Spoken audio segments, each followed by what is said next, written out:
بسم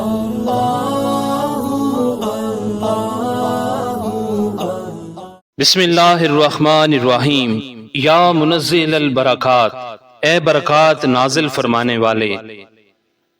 برکت اضافے اور خوشحالی کا نام ہے۔ جب کسی تھوڑی سی چیز میں برکت ہو تو اسے زیادہ کر دیتی ہے۔ اگر برکت کسی جگہ ہو تو وہاں برکت کے اثرات واضح اور عیاں نظر آتے ہیں۔ جس چیز میں برکت ہو تو بہت سے لوگ اس سے فائدہ اٹھاتے ہیں۔ مال و دولت، وقت، علم، اولاد، کارکردگی اور اعضاء، ہر چیز میں برکت کے اثرات رونما ہو جاتے ہیں۔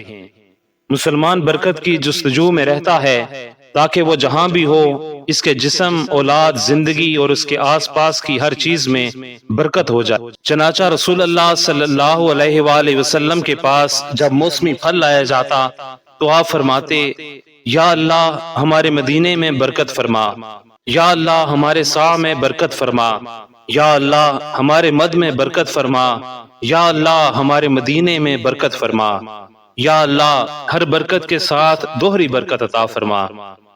اللہ تعالیٰ سے برکت کی مناجات کرنا انبیاء اکرام اور صالحین کی سنت ہے۔